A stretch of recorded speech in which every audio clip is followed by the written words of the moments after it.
बिस्मिल्लाहिर्रहमानिर्रहीम। स्टार्ट करते हैं रिएक्टिविटी ऑफ ईथर को। चेक करिए ईथर को हम जनरली ROR लिखते हैं। RCH3 into O into CH3 ये ईथर है। और इस ईथर को हम स्टडी करते हैं इनकी रिएक्टिविटी को कि ये कितना रिएक्टिव है। स्टूडेंट आपको पता होने चाहिए कि जो ईथर है ये ऑलमोस्ट इनर्ट होता है। ऑलमोस्ट क्या होता है? इनर्ट होता है। ये इतना रिएक्टिव नहीं होता, लेकिन फिर भी अगर ये रिएक्टिविटी शो करता है तो उसमें इस ऑक्सीजन पे जो लोन पेयर इलेक्ट्रॉन है या तो ये इन्वॉल्व होते हैं, यानी एज एन न्यूक्लियोफाइल भी काम करता है। अगर इसका पार्शियली नेगेटिव और पार्शियली पॉजिटिव अगर ये कार्बन इन्वॉल्व हो जाए तो एज अ इलेक्ट्रोफाइल भी काम करता है। लेकिन कभी कभी ये इस इन इलेक्ट्रॉन को भी यूज करके बेस के तौर पर भी काम कर सकता है। यानी अदरवाइज ये जो ईथर है ये मोस्टली इनर्ट होता है, रिएक्टिव नहीं होता। अब इनकी रिएक्टिविटी हम चेक करते हैं।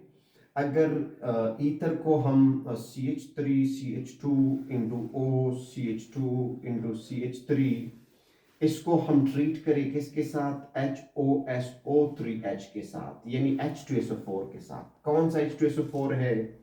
ये हमारे पास कूल्ड कंडीशन में हम इनको क्या कर रहे हैं? ट्रीट कर रहे हैं। तो हमारे पास क्या बन जाएगा? CH3 CH2 into O into H into O into CH2 into CH3 बन रहा है ऑक्सोनियम सॉल्ट ऑफ सल्फेट, यानी HSO4 नेगेटिव। ये सल्फेट का ऑक्सोनियम सॉल्ट हमें हासिल होगा। कंडीशन क्या होना चाहिए? कंडीशन जो सल्फ्यूरिक एसिड है वो कोल्ड कंडीशन में होना चाहिए। अगर हम पे इसको इस तरह करें कि CH3 CH2 into O into CH3, इस सल्फ्यूरिक एसिड को मैं ट्रीट करता हूं अगेन सल्फ्यूरिक एसिड से H2SO4 से, लेकिन किस कंडीशन में? वार्म कंडीशन में, यानी इसको मैंने हीट देना होगा। तो फिर हमारे पास एंड प्रोडक्ट ऑक्सोनियम नहीं होना चाहिए। तो फिर क्या होना चाहिए? चेक कर ले। इसकी थोड़ा सा मैं मैकेनिज्म की तरफ जाता हूं कि ये आपको क्लियर होने चाहिए।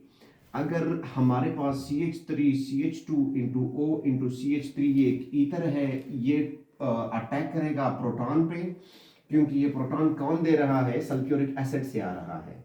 तो ये ऑक्सीजन इसको ले लेगा, यानी यहाँ पे आप कह सकते हैं एक CH3 CH2OH एथेनॉल प्रोड्यूस करेगा, और दूसरा जो है वो CH3OH मेथनॉल हमें देगा। अब देखिए ये जब यहाँ से लेंगे तो ये क्या बनेगा? ये ऑक्सोनियम सॉल्ट बनेगा। CH3 CH2 into O into H into CH3, ये बन गया ऑक्सोनियम सॉल्ट। अब क्या है? ये ऑक्सोनियम सॉल्ट जो है CH3 CH2 O into H into CH3, ये ऑक्सोनियम सॉल्ट में ये वाला बॉन्ड टूट जाएगा इसकी तरफ। जब ये वाला बॉन्ड टूट जाएगा तो हमारे पास क्या बनेगा? एक हमारे पास बनेगा CH3 पॉजिटिव। अब बता भी चुका हूं कि ये मिथाइल की वजह से भी रिएक्टिव है। और दूसरा हमारे पास बनेगा CH3 CH2OH, हमारे पास क्या बन गया? एथेनॉल बन गया। अब देखिए हमारे पास जो ये है इलेक्ट्रोफाइल जो है, यानी मिथाइल जो है, इस मिथाइल पे वाटर अटैक करेगा। O into H into H aqueous medium में हो रहा है, ये अटैक करेगा तो हमारे पास क्या प्रोड्यूस करेगा? CH3OH2, ये आ जाएगा। तो ये पॉजिटिव है, ये भी ऑक्सोनियम है, यानी ये वाला बॉन्ड टूट जाएगा। इसकी तरफ जो प्रोटॉन हमें दिया था वो प्रोटॉन क्या हो जाएगा? माइनस हो जाएगा, और हमारे पास जो एंड प्रोडक्ट बन जाएगा वो CH3OH ही होगा। अब देखिए स्टूडेंट क्या बन रहा है?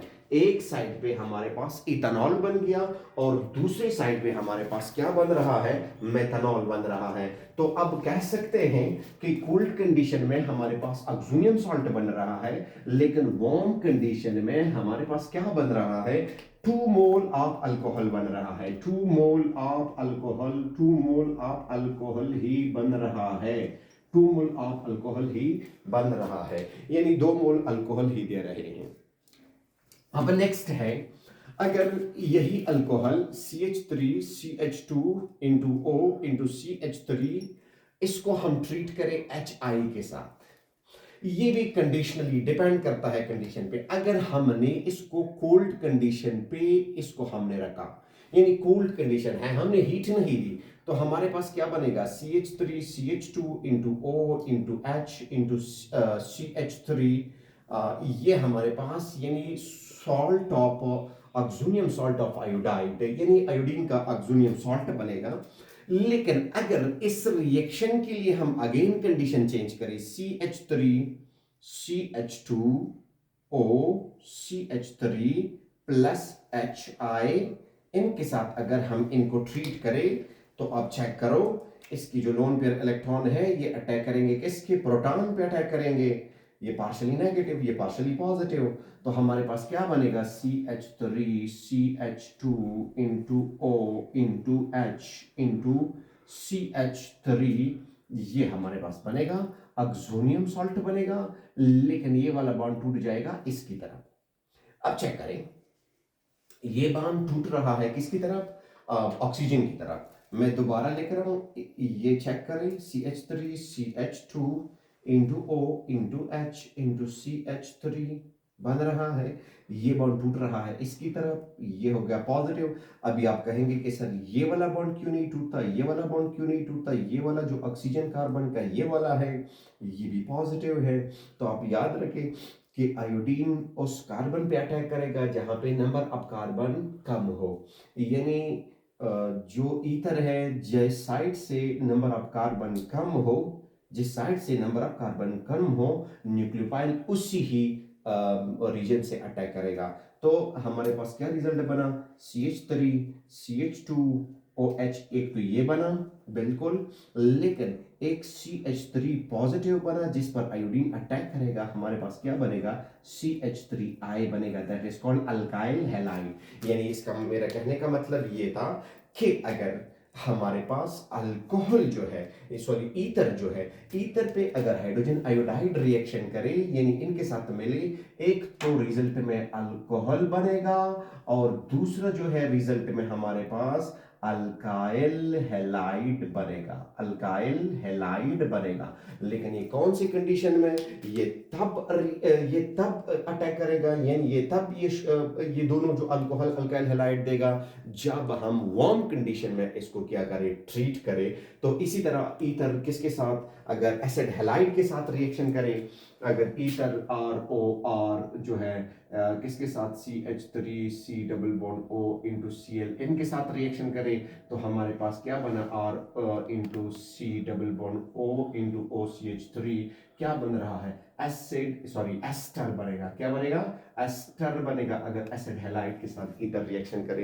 तो इस तरह बहुत से रिएक्शन है, शायद उसमें हो पेट्रोल और उसमें पंजाब टेक्स्ट बुक में और हमारी बुक में तकरीबन ये वाला सिलेबस दिया हुआ है।